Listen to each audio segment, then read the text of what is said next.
perdre un enfant signifie vivre un chagrin presque insupportable. Le 25 novembre dernier, Meghan Markle partageait dans une tribune publiée dans le New York Times avoir été victime d'une fausse couche durant l'été 2020.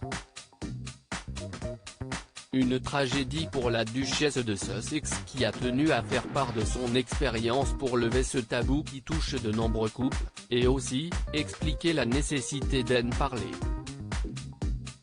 Ce qui a dans son cas été largement motivé par le prince Harry.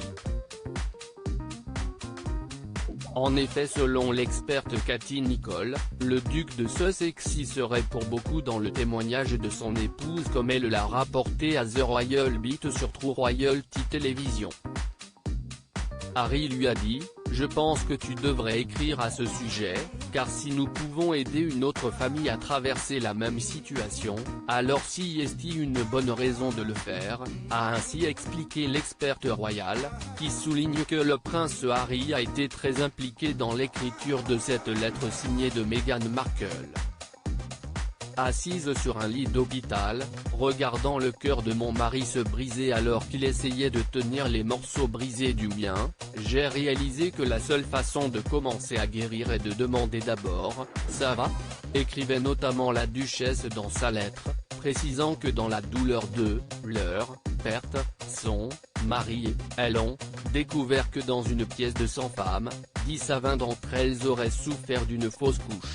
La famille royale au soutien de Meghan et Harry. Si cette épreuve a beaucoup rapproché le prince Harry et Meghan Markle, il se trouve que cela les a également rapprochés de la famille royale britannique. En effet, selon Katie Nicholl, la famille royale a été d'un grand soutien. Ils étaient au courant de ce qu'il s'est passé. Harry était en contact permanent avec eux pendant l'été et il savait ce qu'ils traversaient.